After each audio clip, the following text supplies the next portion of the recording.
Hey traders, Steve Miley here, the market chartist for FX Explained, and here we're looking at the DAX future, the German benchmark index, the future on the German benchmark index.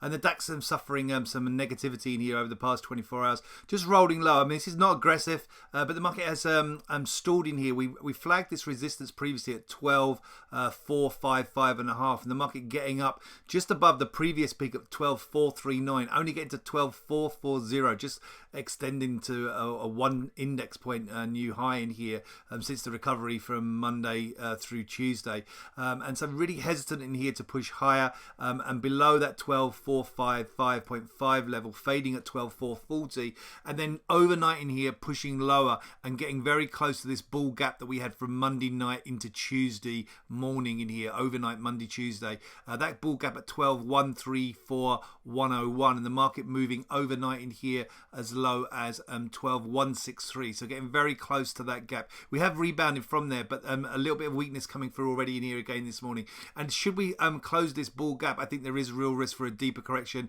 We would then have a potential second lower high in here, the market hitting that high last week, selling off, remember, last week through the trend line in here that comes up from the middle of May, breaking that trend line last week after the more downbeat outlook from the Fed, combined with the second wave of cases in Beijing, combined with the breakout in Japan, combined with some US states, we've spoken about this, southwestern states in here, down in Arizona, also down in Texas, down in Florida, down and in some cases California. So we've had more of a negative theme coming through from global coronavirus cases in pockets increasing, potential for the second wave in here, people concerned about that, investors concerned about that. So more of a risk off theme, and to say that bull gap, I think that bull gap there is critical, the Monday, Tuesday bull gap. If we surrender that, then I think we've got a second high in here, and then all the risk is we go back down to the lows from the beginning of this week, and then potentially this critical 11,510.5 level. We break below 11,589, 11,510,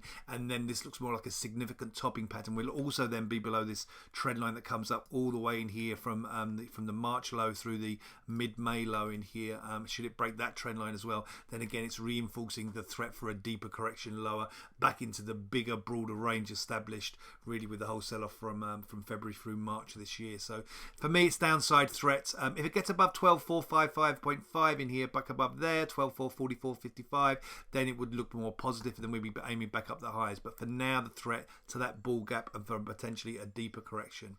I'm going to wish you all a great trading day. Please do be safe out there, and I'll be back with you for another some more analysis and another video report very soon. Take care.